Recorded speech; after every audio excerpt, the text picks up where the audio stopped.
What are the best and the worst sugar sources to include in your diet? In this video, I'm going to be ranking 15 of the most commonly available sugar sources on a tier list from S to super to F for fail. And at the end of the video, I will crown one sugar source as the best of the best and one sugar source as the worst of the worst. Now, before we jump in, if you would like to work with me directly to set up a healthy diet that includes ample amounts of healthy sugar sources while optimizing your blood glucose levels, your body composition, and your metabolic and hormonal health, I just reopened a limited number of new spots for my exclusive coaching program. In the program, you'll be able to directly speak with me 7 days per week and get my personalized guidance to rebuild your health. So head over to MikeFave.com to grab your spot before spots run out. Okay, so there are three major factors to consider when we are going to be ranking these sugar sources. So I want to break into that first, and then we'll get directly into the ranking. So the first things first is the effect of the sugar source on your blood glucose levels. How does your body process the sugar source? How fast does that sugar source actually hit the bloodstream? The second thing that we're going to look at is the digestibility of the sugar source. So it's going to be, does this sugar source have a high FODMAP content, which are essentially fermentable carbohydrates that we can't break down, that the bacteria in our gut can, and also the glucose to fructose ratio, because as I've talked about in other videos, if there's too much fructose in ratio to glucose in a sugar source, it can actually lead to digestive issues because the fructose is not absorbed well. Now, the last piece is nutrient density. So we know the sugar sources are rich in sugar, but we also want micronutrients like vitamins and minerals present to actually help improve the utilization of that sugar and also adjust how that sugar is processed by the microbiomes. These also include plant compounds like polyphenolic compounds such as flavonoids. So we want to make sure that we're having sources that are rich in these components. So these are going to be the three major criteria that we're going to look at when we are ranking the sugar sources. Now, I want to note here that there are other carb sources like starch sources, but this video is going to be specifically covering sugar sources because it's going to be in alignment with this new trending diet that we're seeing, the sugar diet. All right, so we have a variety of sugar sources that we're going to look at here, and we're going to rank them from S tier, which is super, to F tier, which is fail. The sugar source that we're going to look at here to start is going to be molasses. Now, molasses is a byproduct of the process of making cane sugar. I'm going to put this here in B tier. And the reason I'm going to put this in B tier is because the molasses actually has quite a bit of micronutrients present. Now, it is a very rapidly digesting sugar, so it's going to be absorbed fast, and it may rock some of these blood sugar pretty quickly. But the micronutrient content, as we're going to see here in Chronometer, actually brings it up into B tier, which is going to separate it from some of the other refined sugar sources that we've seen. So when you look at molasses, 1 tablespoon, about 13 grams of sugar. And when we come over here, we see that its glucose to fructose ratio is 1.7 grams to 1.6 grams. So pretty much 1 to 1, which is going to be important for that absorption. And then also the rest of that sucrose, which is again 1 to 1 glucose to fructose. When we look at the micronutrients in molasses, it's quite rich, at least comparatively to honey and cane sugar and maple syrup, in some of the B vitamins like vitamin B6, so 15% of the DRI. And the where it really shines here is going to be in the mineral content, where it's quite rich in calcium, copper, magnesium, and then also potassium and manganese. So it's a pretty good source of certain minerals. I wouldn't make it the major source of carbohydrates in the diet, but it is a good addition also to supplement some of these vital minerals in the diet. And this is something that I actually use in clients who have a difficult time tolerating calcium supplements. All right, now the next source that we have here is maple syrup. And maple syrup, I'm going to have to put that in D tier. Now, the reason that I'm putting the maple syrup in D tier is because it is not very nutrient dense. It's not as nutrient dense as molasses is, and it's very rapidly digesting. It hits the system pretty fast, which molasses does as well. The nice thing, though, is that the maple syrup is digested pretty well by many people because it has almost all sucrose, which is 1 to 1 glucose to fructose ratio. So people will digest it well. And it does have a bit of micronutrient. It has a little bit of riboflavin and a little bit of manganese, but not really much to write home about here. So it's going to go in D tier, something that you can use to sweeten things up, but probably not going to be an ideal primary carbohydrate source. The next one that we're going to talk about here is honey. Now, everybody loves to talk about the benefits of honey. When we actually look at honey on paper, it's basically just sugar. So it has some polyphenolic compounds, which I think make it valuable. And then different honey varieties can actually have a different breakdown of micronutrients. But honey overall is a very refined sugar source. We have about 1 tablespoon is going to be about 17 grams of sugar here. And when we look at it, it has almost a balanced glucose to fructose ratio, 8.7 grams of fructose and 7.6 grams of glucose. This is going to be important for absorption. We want that 1-to-1 to optimize the absorption of the carbohydrate in the intestine. And different honeys can have different ratios, and some of them can skew a little bit more towards fructose. And then it has very minimal glucose. So you have a lot of free sugars here. When we look at the micronutrients, not really that many micronutrients present. And so given that it is free sugars, it has a relatively decent ratio, and mineral micronutrients, it's digested well, but it can hit the blood sugar pretty heavily and pretty rapidly, and it doesn't provide those micros that we want, even if it has some polyphenols. So that's why we're going to put honey here in the E tier, which is below maple syrup and below molasses. Now, going along with honey, we have sugar. I would put granulated sugar and honey together in that E tier. And the reason why I would do that again is the granulated sugar is basically pure sucrose. So sucrose is 1-to-1 glucose to fructose. So it's going to be well absorbed, not going to cause as much digestive issues. Now, high amounts of this could drive dysbiosis in the intestine because it doesn't have any of the polyphenols that we see with honey, but then it also doesn't have very much micronutrients. So I wouldn't make the major sources of carbohydrate in a diet pure table sugar or cane sugar, because we're going to miss quite a bit of micronutrients, and it's going to hit the system pretty rapidly. The next sugar source we have here is dextrose. And dextrose is going to fall along the same lines as honey and sugar. It's pure glucose. There's no fructose. So I'm going to put this specifically in E tier. And the dextrose, because it doesn't have fructose, is likely to rock the blood sugar pretty heavily because it's all glucose. It's going to hit the system pretty rapidly and spike that blood sugar pretty fast. The other thing is some people who have issues with fructose metabolism, they may tolerate dextrose better. So there's some pros and there's some cons with the dextrose, but I would still put it in the E tier because, again, when we look at dextrose, it's all glucose and there's not really much micronutrients to write home about. There's basically zero. So we're not going to get the vitamins and minerals we need, and there's no polyphenolic compounds from the plants that we're looking for to help shift the microbiome. Next, we have the infamous high fructose corn syrup. Now, high fructose corn syrup is made by basically fermenting corn so that you have a pure glucose syrup and you get fructose present with it. And the ratio of glucose to fructose is shifted higher towards fructose. So we're going to have a little bit more fructose than we do glucose. This actually creates a problem depending on the percentage, because if you have a high amount of fructose without the glucose present, that can lead to issues with absorption. The next thing is because it is like an industrial made compound to some extent, and it could be made from GMO corn, and then it's made by this fermentation process, there is some concern potentially of contamination with it.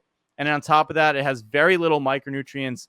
It has basically zero micronutrients, and then it has no polyphenolic compounds, and it's typically combined in some of the worst foods that you could eat as far as the processed packaged foods go. So I would put high fructose corn syrup in the F tier here as one of the worst possible options to incorporate in the diet because it digestibility, speed at which it's going to hit the system, lack of micronutrients, lack of polyphenolic compounds, and the processing that goes involved in creating it. Now, the next source that we have here is agave syrup. People are going to be pretty surprised to find that I'm going to put agave syrup in the F tier. Now, why am I going to put agave syrup in the F tier? Because that's almost all fructose. So when we look at agave syrup, 1 tablespoon is going to give us 15.9 grams of carbs.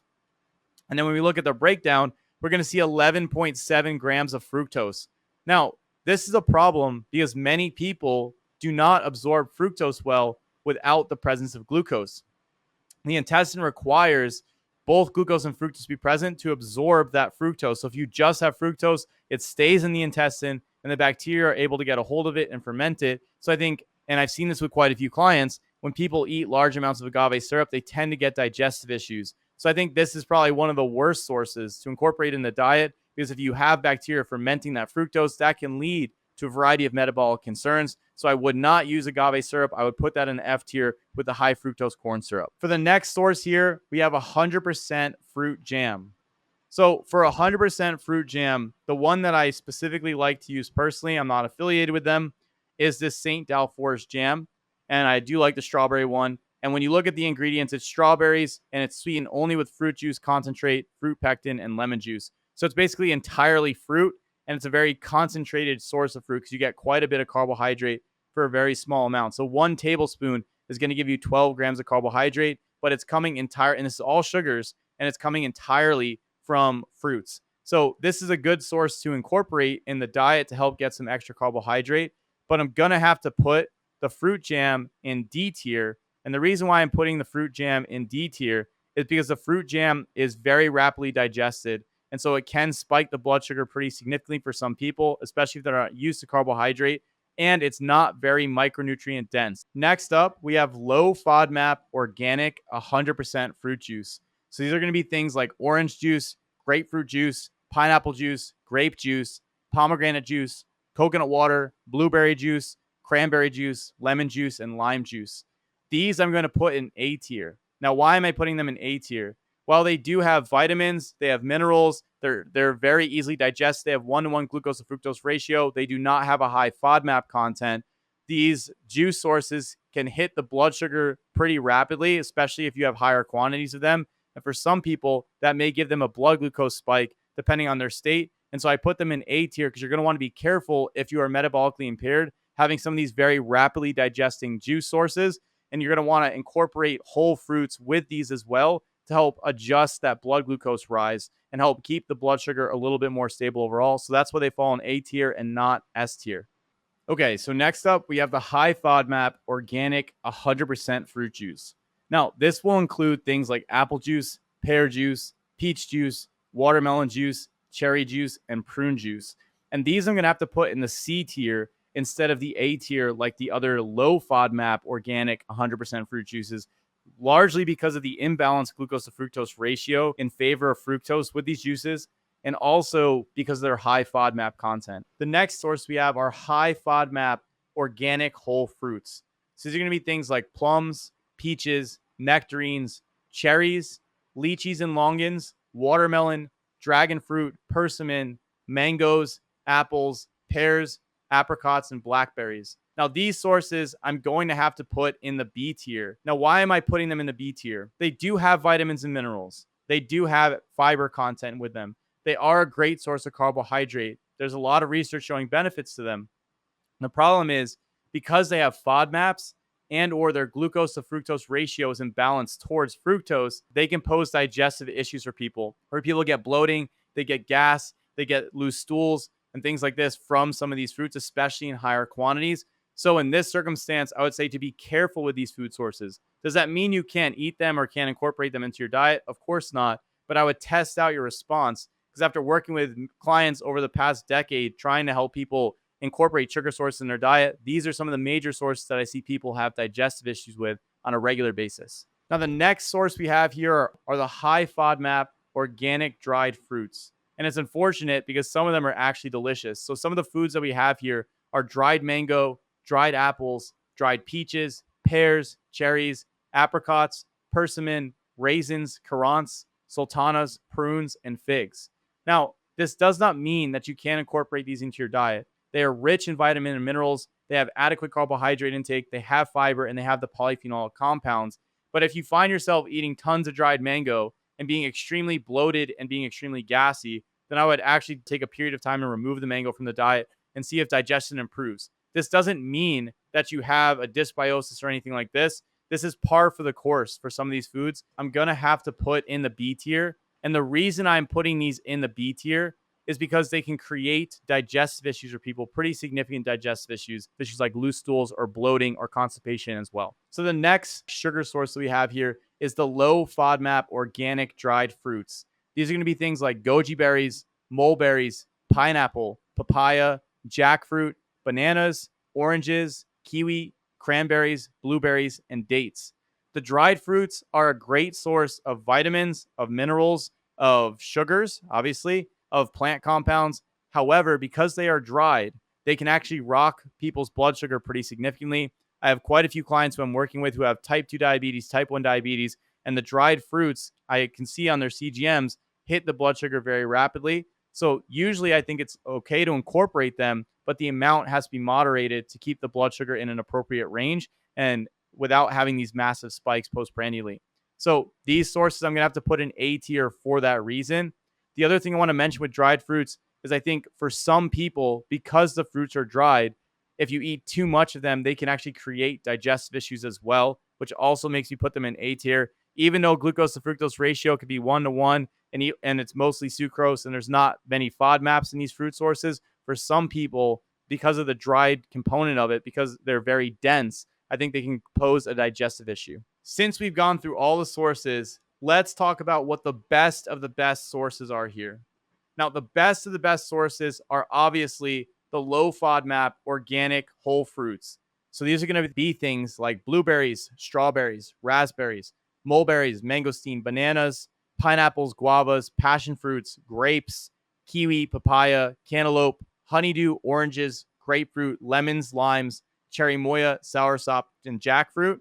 And my personal favorite of this list is going to be cherry moya. Now, I know that cherry moya is not a very common fruit inside Western countries. However, if you ever get a chance to check out a Hispanic market or an East-West market, and you go to the frozen section, sometimes they have cherry moya or atamoya or custard apple. Well, those are the names that you'll look for. And it's extremely delicious. If it's frozen, it's basically just like ice cream and has a very unique flavor. So that would be my best of the best organic whole fruit source. That would be even above S tier because the flavor is absolutely amazing.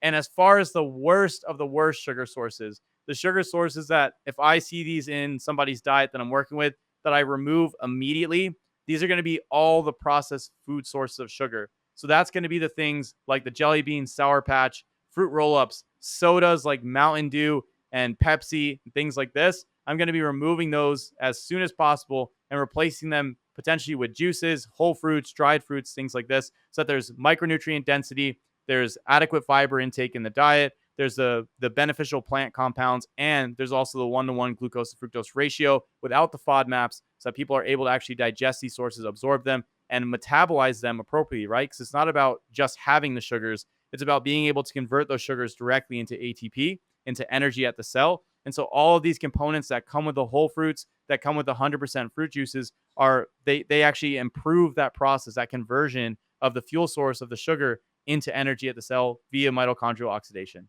Now, if you would like to learn how to include these sugar sources in your diet or see how I include them in my diet, you can check out this video here.